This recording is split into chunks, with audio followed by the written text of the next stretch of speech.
As we continue our series on Mike Tyson and the way he used shifts and switches and the way he would set things up, I was going to show you and demonstrate a drill that you can use in the gym to work on the head movement that he used to use and the switches and the shifts that he used to use off of that head movement.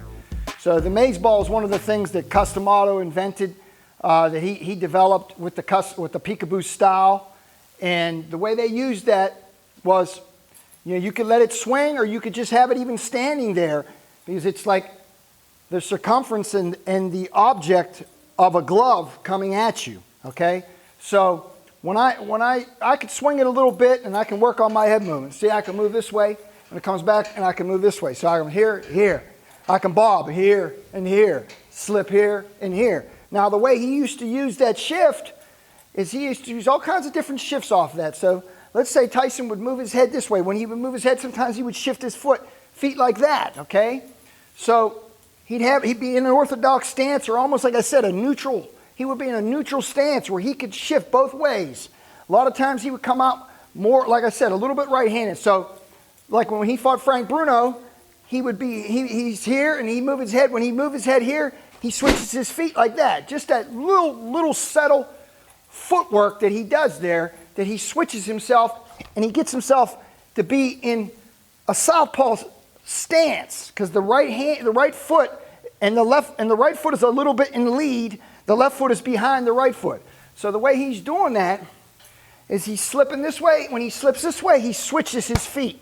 The left foot comes and switches behind the right foot. So the right foot is in the lead like a southpaw, a right-handed lead. The next demonstration, I wanted to show one of Mike Tyson's signature moves, how he used to love to throw that right hook to the body, right uppercut. And he used to throw that one, again, from a southpaw position. He liked to throw that punch in a right-handed lead position. He would throw that right hook, right uppercut. So he would actually shift his feet into a southpaw position. So he had, against Frank Bruno, he had Frank Bruno up against the ropes, and he was looking for his shots. At that point, he was pretty much in a right-handed stance. He had his left foot a little bit forward, and he's kind of looking for the shot, what shot he wanted to land. And then he's seen that he could go to his patented right hook to the body, right uppercut. But then what he does is he'll take, like I said, that windshield wiper movement. He dips this way, and when he dips this way, he switches his feet this way. So people say, well, why does he do that? Why would he do that? Well, again, that's what made his style so unique. He was able to switch and move like that and do certain things that would set him up for different positions to get away from counter punches. At the same time, he would be able to always be in that neutral position so he could switch right to left. But why he would do that? So if I throw the right hook from this position, I still could be in the range of this right hand a little bit, see? Guy could chop down the right hand or whatever. But the way he would do it is, like I said, he would windshield wiper his feet this way and go this way. So he would take his head out of the way about just a little bit, little inches, and he would switch the angle of his body to make it a little further distance. 4 or 5 inches is a huge difference in this game. People think you want to make a guy miss by a mile. You want to make him miss by an inch. Trying to make him miss by 1 inch, and the glove is only 4 or 5 inches wide. So you don't have to you don't have to move your head feet. You only have to move your head inches, and it makes all the difference in the world. So when he's in this position here, he's looking for a shot against Bruno. He's using his windshield wiper movement. He touches him here. He kind of looks for where he's going to go. When he starts the windshield wiper movement here, what he does here is the same time he's moving his head, watch my feet. The same time I'm moving my head this way, he switches his feet. See? So from this position, now he's here.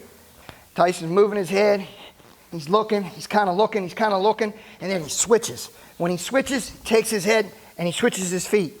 Instead of just being right here and throwing the shot, he gets a little bit more of an angle by taking his body in a southpaw position. Now the right hand can't get to him. He throws this shot and a right uppercut. He used to love to throw right hook to the body, right uppercut. So the way that looks is he's looking, and then he switches. Boom, boom. And he's moving his head away from that right hand a little bit more. He's giving himself a little bit more room to get away from that right hand. If he was in the right-handed stance, and the guy throws the right hook, a right hand can come back at him, see? But when he switches his feet, now he's here, boom, and now he's able to throw that shot. So he's always in position to land that punch and be in a position where he can hit you, but you can't hit him.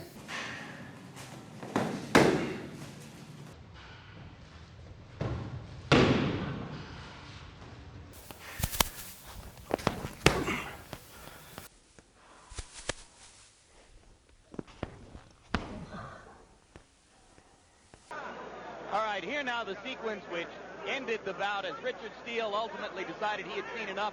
And at this moment, Terry Lawless, the manager of Frank Bruno, was running along the ring apron with a towel in hand, asking Steele to stop it. So you're getting an object to be able to work with, to be able to have that imagination. That's what's so big and what's so missing with boxing, period. You got guys that hold hand pads and they're always throwing the punches at the fighters, and the fighters don't have their own imagination. So you'll see them in other things when they're hitting the bag, they don't move their head because no one's making them move their head. So you have, like I said, sometimes you could use this thing and just use your imagination without it even swinging back at you. You got to use your own imagination. See, I'm here, I'm slipping, boom. It doesn't even have to move. The thing doesn't even have to move. It could just be still. I'm here, boom. I'm slipping this way. I can slip this way, boom. I could ball back underneath here, hook this way, under, slip, boom. And remember, it's always good to throw the punch where you could hit him, he can't hit you. That's what the science of boxing is all about.